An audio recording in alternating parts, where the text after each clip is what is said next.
Another epic weekend of Premier League football is behind us. Today, we recap all fixtures, every part of the table in a weekend roundup. Some teams were rampant, some teams were rattled, and some teams were relegated. Roll the intro.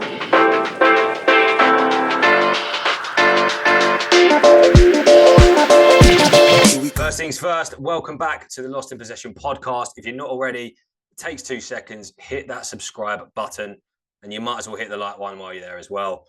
We're going to start off bottom up. So we're going to talk all Premier League fixtures this weekend, recap, analysis, thoughts, and we will start with rock bottom. I'm sorry, Saints fans.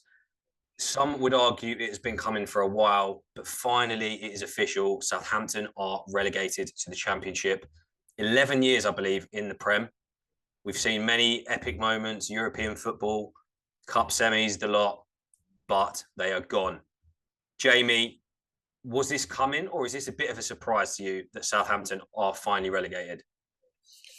Start of the season, I didn't have them getting relegated. I didn't think they were going to do spectacular, but I didn't think they'd get relegated. So in that terms, it's a surprise. But for the last, well, probably since like Christmas, it looked like it's just inevitable. It's a weird one because they have some sort of spark about them that which I saw knocking City out of the Carabao Cup. So there was something they have in their team, but they just didn't show it. Obviously, they've gone through. They're onto their third manager, fourth manager, something like that this season. That shows that no one's got them into any good form. And then this game, one shot on target, 35% possession at home to a promoted side shows why you're bottom, why you're the first to be relegated. Not taking that away.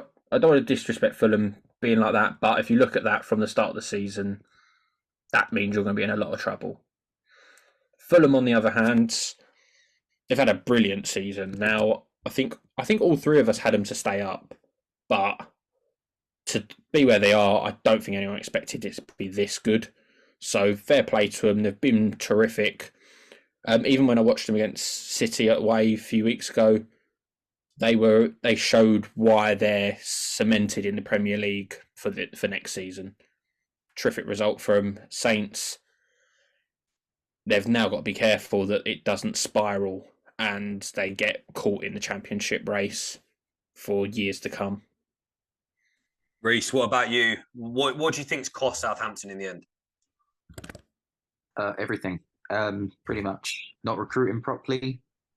Doing the same old thing that all these clubs seem to do: promote young players, sell them for profit, and then realize that eventually that chain does end, and they stop doing that. It was just decline. 2 9-0 defeats consecutive seasons, and then sacking a manager who, look, I don't think he's that great, Hassan Hootel, but he was better than what they could have got. And then it sums it up with a Nathan Jones appointment, who was shambolic at Stoke City. So I don't know what was running through their minds. It seems from top to bottom, no one seems to have a clue. And they were destined for the drop. I had them as one of my bottom three to go down, and they've shown it. It says it all when they can't turn up against a team who have nothing to play for and to be outclassed in every single way. That's just poor. But they'll be fine next season. They're probably in the best position out of the group there to come straight back up. Yeah, I mean, you talk about going down with a whimper. Jamie, you said the stats. It's just not good enough. Fighting for your lives, one shot on target at home, and just completely outpossessed. Some might say they got lost in possession. Moving up, well, actually, going back a step. I mean, Hassan Hootel, although he had his critics, I do want to say every time in the last few seasons he struggled or he was under pressure, Southampton did then go on a big run. So I do actually think that is the mistake of not. I know you don't want to always be suffering and struggling, but for me, he showed enough, and I think it was still a little bit harsh that he got sacked. And obviously Nathan Jones, like, where did he come from, Reece? Luton and Stoke, was it? Like, yeah, he was from Luton, and he was doing a good job. But there's a good setup at Luton. But people forget he left Luton first time and went to Stoke and had, like, what was it, 12% win record or something? Like, come on. Yeah. And you're giving him a Prem job when they're already in the bottom three. So it's never, Maybe it was done a bit harshly, but it was never really going to end well. But let's slowly move up the table. So obviously, for full disclosure, we are filming this before we see the result of Leicester-Liverpool. In 19th place, Leeds. We obviously saw the battle. It was quite a good game. Leeds 2, Newcastle 2. What did you guys make of this? Was this a case of Leeds showing a bit of fight, or are they destined to go down, in your opinions? Yeah, there was fight. I mean, they showed fight at City. They showed fight against Newcastle. It's a bit of a concern appointing a manager like Big Sam with, was it 4 games to go, 3 games to go? Trying to bank on those last couple of games to get it. They showed something, but they also showed why Leeds are in this mess. Miss a penalty, give one away, do a stupid handball in the box to get another one away. It's just self-inflicted with them all the time. They can't help themselves. It's just poor, poor, poor, poor, poor. They haven't got a striker. They're just it's just they've just been very, very poor. I think they're a good side when they can be, but they just keep shooting themselves in the foot, and they deserve the draw in the end. But they should have looked to have won that game. Yeah, it's sort of one of them. So I was watching the game, and to be honest, it was quite an entertaining game. From the penalty, one end saved down to the other end penalty for Newcastle score. But like Reece said, this is why Leeds are down there. Defensively, they make so many errors. I haven't got the stat for how many, but it's got to be most in the league, especially over since they've come up to the Premier League. They've had so many errors. How's no one fixing it? Like look at Firpo. I knew he was going to get sent off from the first booking. Just from that first booking, he was eventually going to get sent off. It was just so obvious. Now, I'm not saying that they've got the depth to replace him, but you can't have a whole back four that are going to make mistakes so regularly. It's sort of like, if you look at, like you say, with like who they're fighting with, Everton in their back four, they actually don't have that many mistakes in them. They'll have a few, but they're not as detrimental than what Leeds are like. Leicester, a few of them do have mistakes, but you've got sort of, they don't all make them. And that's really why Leeds are in this position. They're still obviously able to stay up, but Big Sam probably needed at least eight or so games to really be able to get this to be a defensive solid team.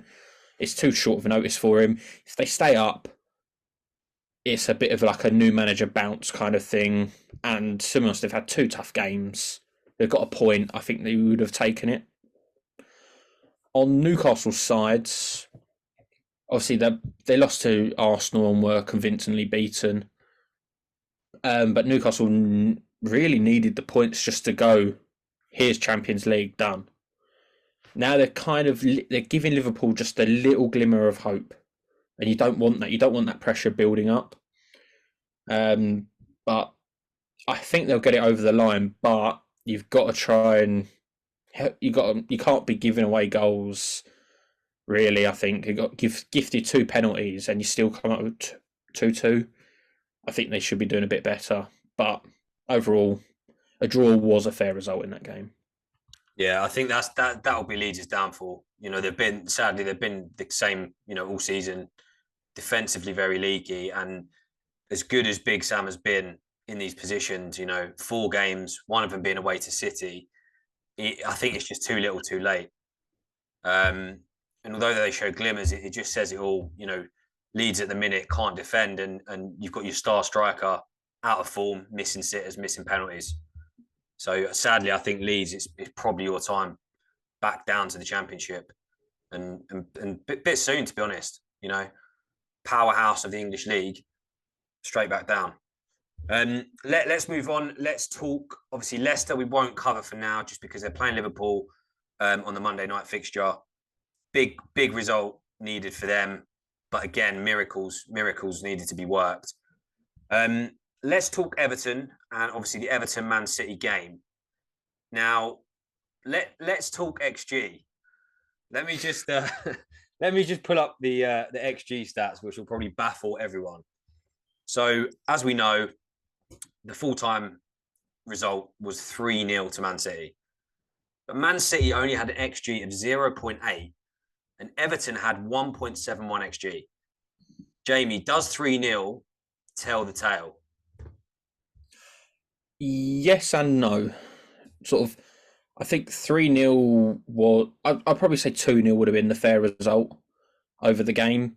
I don't really remember Everton having that big clear cut chances. So I was surprised to see their XG so high. I didn't think City's was going to be high because if you look at the goals we scored, Gundogan's had an absolute unreal goal scored, just the knee and the flick over, and then he scored a free kick. So that's sort of why our XG would be low. And then Haaland getting the second goal sort of straight after, that probably was majority of our XG. But when it was 2-0, the game was over. Mark Goldbridge actually turned off his stream because he was like, I'm not watching City, the game's over. He's just a bitter red, but that's great to see from my point of view. But that was really what the game was. The game was over. It was sort of like, if it was 0-0 at half time, then it starts to get a bit more edgy because City want to push for that win and Everton can hang on and also counter quite well. The problem with Everton is obviously their striker went off at half time, which Sean Dyche said he felt something in his groin, and it's more, if they were 0-0, he said he probably would have kept him on, but 2-0 down, he just went, nah, you're coming off, and keep him for the rest of the games, which I think was probably the right decision. It was unlikely they were going to go and get 2 goals, to be perfectly honest. They just didn't show it enough. So I don't think it really showed the game if you just looked at XG. But 3-0 probably did flatter us a bit because we weren't desperate to score a goal, so we just kept the ball and just kept probing and seeing out the game. It was good game management in the end. Yeah, I think we'll get to you in a second, Reece, but I think it's fair to say, like, this is why City are going to win the league. This is why City are champions back to back to back, whatever. Like, just these. So, yeah, we know. 3 in a row. Like, just moments of quality. Not, some would say struggling a little bit to break them down. And then you've got Gundogan, who, again, isn't your best player, just provides a moment of absolute sheer class. For me, one of the goals of the season, technically, to have the nous to be able to do that in the box, unbelievable. And then, despite not playing great, 5 minutes later, it's 2-0, game done. And I think ultimately that is why City will be champions. Reece, we know your thoughts on that, but do you agree this is why they will be champions? Yeah, who cares about XG? They can take their chances. It's as simple as that. There's no point coming back going, oh, look how many chances we should have scored. It's rubbish. City got, was it 4 shots on target, 3 goals? Says it all, doesn't it? Yeah. They're the only team in the league who can go to a ground like Everton at this time of the season when Everton need it so much and win. Arsenal can't do that. A lot of other teams can't do that. Man City can, and it's as simple as that. That's why they're champions. There you go. Let's move up the table. So 16th place, Nottingham Forest obviously played my Chelsea. The battle of the European heavyweights, 11th versus 16th. I guess I'll kick things off. Bit of a weird game because for the first half, we were absolutely terrible. Created nothing, maybe 1 chance. I mean, Forest didn't really do anything, but we just gave them an easy goal. And it just looks symptomatic of probably our last few months where you go a goal down and you don't have any glimmer of hope that we're going to score. A lot of the ball, but just no end product. But luckily, we got an early goal in the second half. Sterling, I'm still not his biggest fan, but he stepped up when it mattered, got a goal. And I think this is important about Forest and why they may stay up, but ultimately why they're down there. Despite playing okay and despite managing the game well, the second we scored that goal, it was just like they just collapsed. They absolutely collapsed. And it was like they just didn't know what to do themselves. And suddenly then, straight on the back of that, we got a second. But for about a 5 or 10 minute period, it just looked like the old Chelsea just outplaying Forest completely, and it looked like we were going to go 3-4-5-1. But despite that, somehow, and you've got to credit Forest here, again, against the run of play, they nicked a goal back, and then the whole game flipped again. So it's a bit of a weird one in terms of where these teams are at.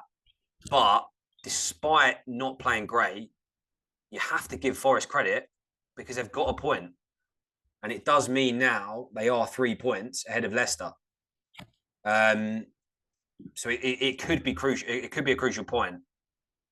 Where do you guys stand on Forest? Yeah, I mean, the game was, like you said, a strange one. Chelsea offered nothing in the first half. Forest got a goal, 2 headers. I think their goals were. So it says it all about Chelsea and how they can deal with set pieces. When Chelsea turned it around, let's be honest, the goals Chelsea scored were pretty poor, mainly because the Forest defense was very poor. And then they went and got the equaliser, and that was sort of the end of that. They're fine. They're, like I said, they put this performance in now, but they hadn't done it 4 or 5 games ago. It looks like they're going to stay up now, and I think because they've just clawed out the point that they need at the crucial time. And I think while the others couldn't pick up the points, it's not harmed them as much. So they're in pole position to to get themselves away. Also, just Jamie, before we move on to you, I think a good point now is with Forest, because of Arsenal, and obviously we'll get onto Arsenal's result. Now the title's effectively done. Suddenly that Forest game at home to Arsenal suddenly looks winnable potentially for Forest. Maybe that sounds ridiculous, but I'd suddenly fancy their chances. 100%. I said this was one of the 3 away games that was the problem. And now Arsenal literally have nothing to play for. They've just given up. These Forest are laughing. They couldn't have asked for a better team to be playing next week. They couldn't, could they? Well, I think they'd rather play us again. I think, rather play them. No, come on. They're winning that game. That's it. They're done. They're done. It's now the other teams to decide who wants it more. Well, from what I've watched of Forest, I don't think they're good enough to stay up. Although points are what matters at the end of the day, and the table doesn't lie. But they're picking up big draws or big wins. Drew against us, drew against Chelsea. They beat Liverpool. I can't remember any other the fixtures, but they've turned it on against the big clubs, really, which is surprising. But fair play to them. You can't argue with that. I was fuming that Chelsea didn't win just for my bet. You were the only one who let me down. Well, it was me for backing Chelsea, thinking they might, win at home to the worst away team in the league. Not been watching us much then. Well, you won against Bournemouth, so I had a bit of hope. But they're hanging in there, and at this moment in time, that is what you have to do. Picking up draws here and there against teams that you're not expected to is what keeps you up. So fair play to them. And I probably, unless Leicester beat Liverpool in the game, I don't see Forest going down now. I think it's out of Everton, Leicester and Leeds. And 2 of them will go down. Big result for them. Fair play. I was just fuming with my bet. Let's move up the table slightly. So I guess we're getting to the beach territory, some might argue. So let's have a look at, I guess, West Ham. It feels a bit of an inevitable game for that. Not inevitable, but a bit of a waste of a game almost. Obviously, they got the home win against AZ Alkmaar in the week. Good, hard-fought victory. So pretty much for the league, the on the beach term feels relevant here. Players were rested. So did anyone really expect anything different than a Brentford win or not? No, not. When you saw the sides that Moyes put out, you went, Brentford are winning that. They're going to win comfortably. If West Ham score, I was going to be surprised. Fair play to Brentford, that's what you got to do, go and win against one of the many London derbies that are in there. But West Ham, now safe. They've got to focus on in Europe. I think it's so much more important game than Brentford, so I agree with them resting. And that's really it. Like, there's nothing more to say. The game was a bit of it's a dead rubber, but the only pride is in London. Brentford are technically the second best team in London at the moment. I think it is. Oh, third. Sorry, third. Spurs aren't that bad. Spurs aren't that low yet. Nah. So yeah, Brentford are confirmed top half basically. So for them, job done. I think they'll take that as a positive, 100%. Let's move up again slightly. Let's get into the two more games. So Man United obviously beat Wolves. Wolves in 13th place. Again, Wolves are in a bit of a weird situation on the beach per se. They're pretty much confirmed safe. They can't really push on. They could get into 12th and 11th, but it feels insignificant for them. Let's talk Man United. Obviously, how important was this win for Man United? Really important, I thought. Like, they were not. I think wobbling might have been harsh to say, but they were like Liverpool were creeping up, and then they were 1 point behind them. Obviously, game in hand, United had, but they needed to win this game at home to the Wolves. Well, Wolves, like you say, got nothing to play for. It was a must-win game, and to be honest, that game it wouldn't have mattered if United played absolutely terrible and got the victory. It was all about getting the 3 points. 2-0, obviously they've had no shots on target. Wolves sums them up really on the beach. 2-0. Okay, the second one was in the 94th minute, but it was all about getting the win. That's all that mattered to United. That's what they need to do for all their remaining games, really, because they've also got the cup final, and it doesn't matter how you play in a cup final as long as you win. Yeah, I think what's important for Man United now is if anything, they couldn't have asked for a better luck, could they? Their next couple of games are going to be against 11 deck chairs, to be honest. Wolves on the beach. I think they've got Bournemouth next week on the beach. I think they've still got Chelsea, have they? Again, Chelsea got nothing to play for. Just their own pride. It's done. They're happy with that. They couldn't have asked for a better run in how it's turned out for them. Because it was looking dangerous for them at one stage. So yeah, I think Liverpool will be a bit annoyed at that because we're starting to put the pressure on, and then you look at those fixtures and they do seem very, very winnable for United at the minute. I guess speaking of dead rubbers on the beach, we've got to cover Palace. Well, we haven't got to cover it because it's probably irrelevant, but Palace and Bournemouth, again, two teams not really playing for much. What is it even worth us talking about this game? Well, I think it deserves credit to Palace. They were in serious trouble, and they've come out and done brilliant. The man that they didn't deem good enough to take them forward has taken them further than what Patrick Vieira dreamed of. So let's be honest here, deserves 100% credit, and their players are absolutely flying, and full credit to them. I think Roy Hodgson really deserves a lot of credit there, and he's really not only just taken them out of trouble, but could finish 11th, which, let's be honest, 6 weeks ago, many of us wouldn't have been shocked if they finished 20th. So no. And with Roy, I can't remember if the plan was to keep him or it was very much a short-term arrangement. Do they keep him now? Do they keep him? I think it was meant to be short-term, but apparently there's no plans of keeping him beyond the end of this season, which whoever they've got in mind, I can't see really who they're linked with at the moment, but they have to get the appointment right because they could easily be back there again. Yeah, and just quickly, I was going to say we got to give Bournemouth a shout out. I don't know if you've seen the video they did on social media. If you haven't already, check it out. Basically, calling out pundits, big YouTubers for saying they're all going to get relegated, and it was done. And then obviously now they're safe. Thankfully, they obviously weren't watching our podcasts because we all said exactly the same. So Bournemouth fans, if you're watching, we apologise as well. Again, going up the table, obviously we touched on Chelsea, new manager appointment. We'll do a separate, discussion in the summer about that. But Poch is in. Hopefully, a bit of stability now for us. But I think time will tell on that one.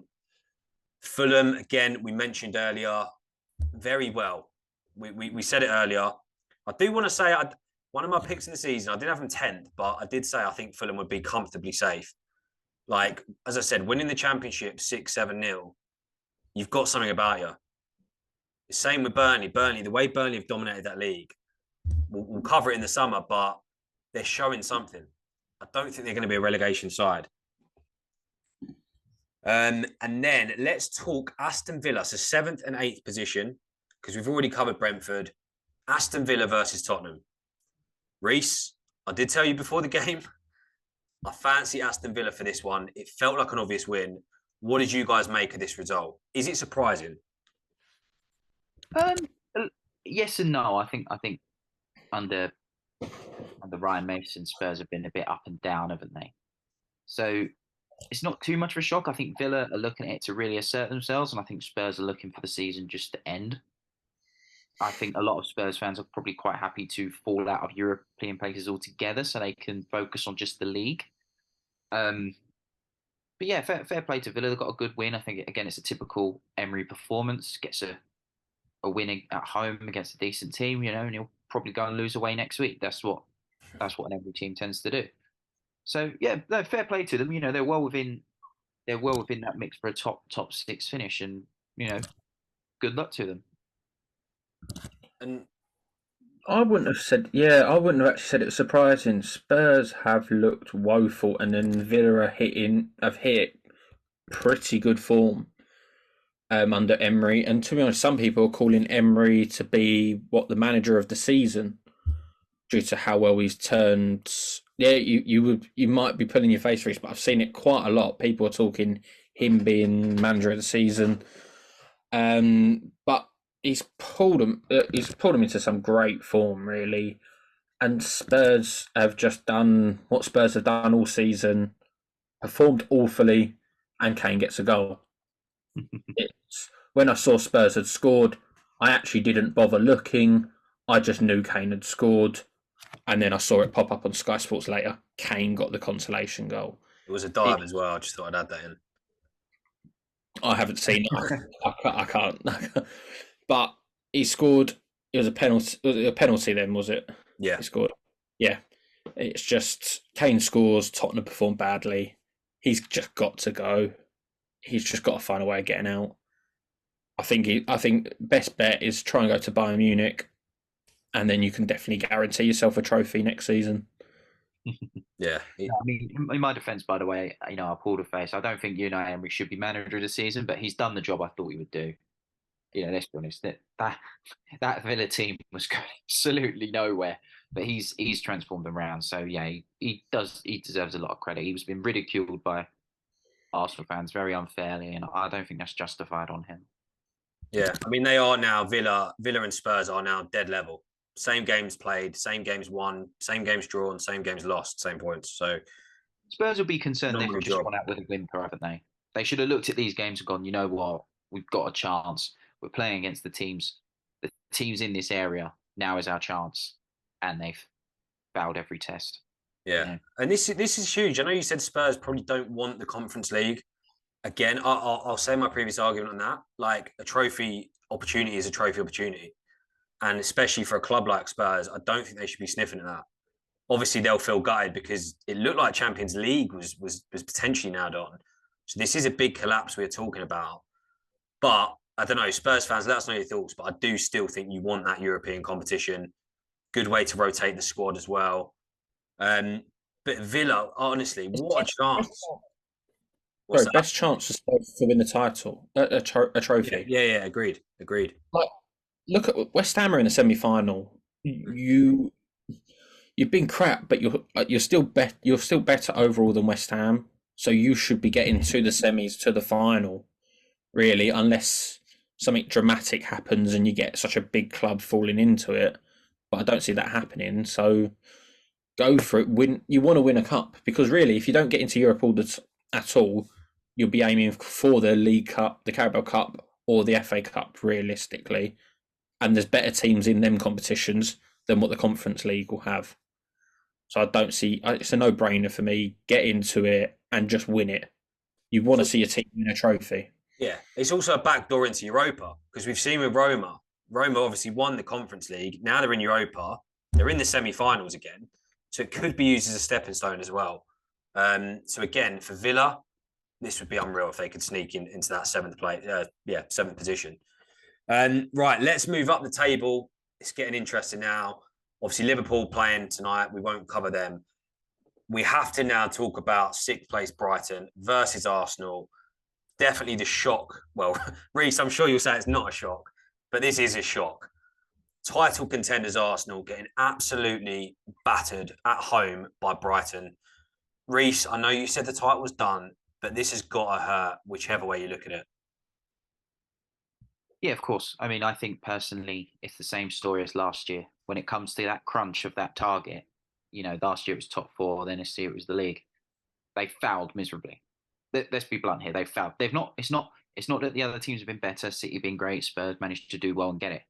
They did hand it to them. Really, all they had to do was do their job, and they couldn't do it. So they fouled. And in the one game where they had a little bit of chance, were deflated because City won, and they just grumbled. And again, Arteta has to look at himself. He needs to ask what he's done, how that's possible. And the players need to look at themselves. It's a big summer for Arteta, and I think a lot of people don't realise how big it actually is for him because it was unacceptable. I know I think Brighton are an overrated team, and I maintain that argument because we've seen it 100 times for these teams. But like, come on, you should have beaten them, really. No point going to Newcastle and winning and then doing this. But it just sums them up. If they would have got the result at Anfield or West Ham, they would have probably gone and thrown it away yesterday anyway. So it's just what they do. It was a shock to me to see how bad not how, I don't know what kind of words, because you weren't actually that terrible, but once you conceded, you just fell apart. You crumbled. You probably knew the players. It was like the players knew City had beaten Everton. Was like, this is probably over. Then Brighton score, and then they've just gone, it's definitely over. And then it just crumbled. Really, Brighton, I think, were terrific. By the way, they had absolutely no fear at Arsenal, who have been the second best team in the league. They had absolutely no fear. Some of the passes they were playing on in the first half were like a centimetre wrong. Arsenal were in. They just played their way, and they were great throughout, really. But back to Arsenal, I do feel like it's a big summer because the expectation has risen massively. You're now going to have people who are Arsenal fans, probably Arsenal fan TV, going, right, we came second, so the only thing we can do now is to win the league. That's the only progression there is. I think that's probably a bit harsh because you weren't expected to get second by pretty much anyone.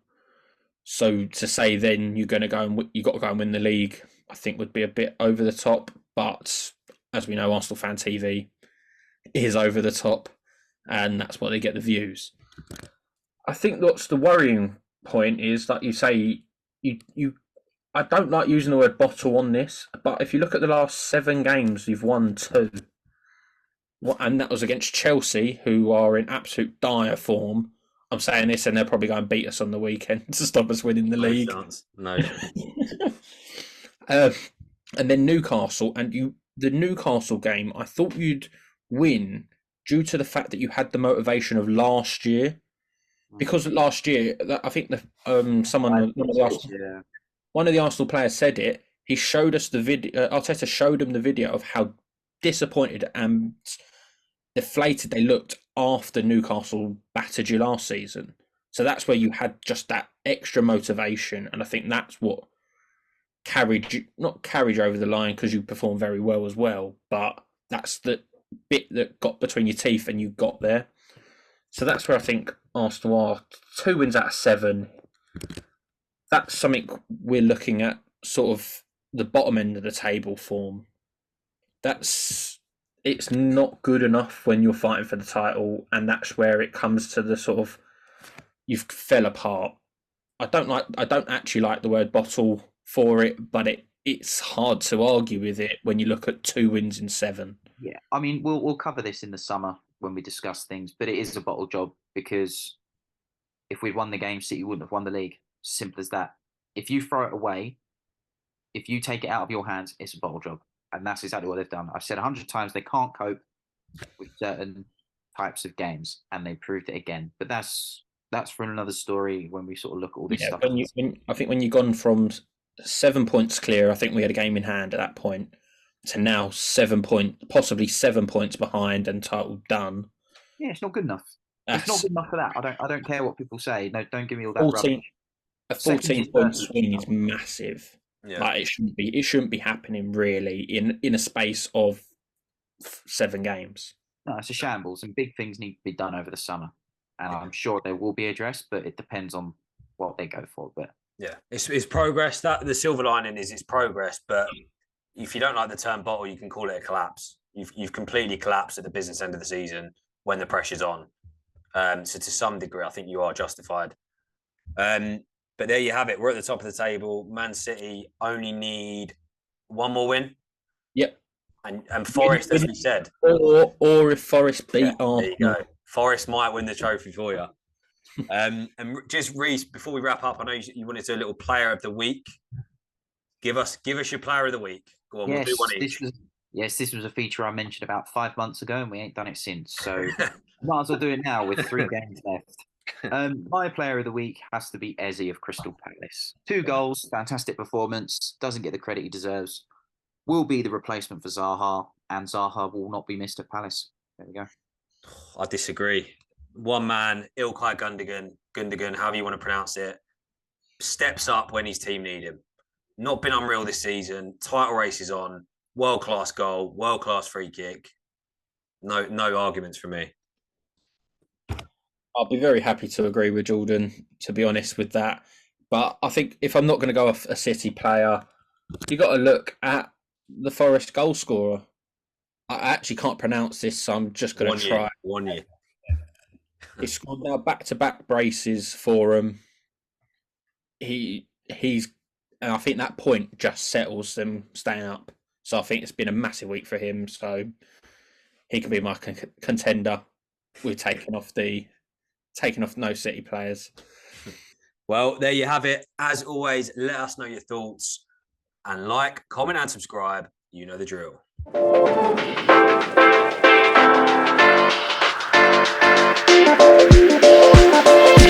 Here we go.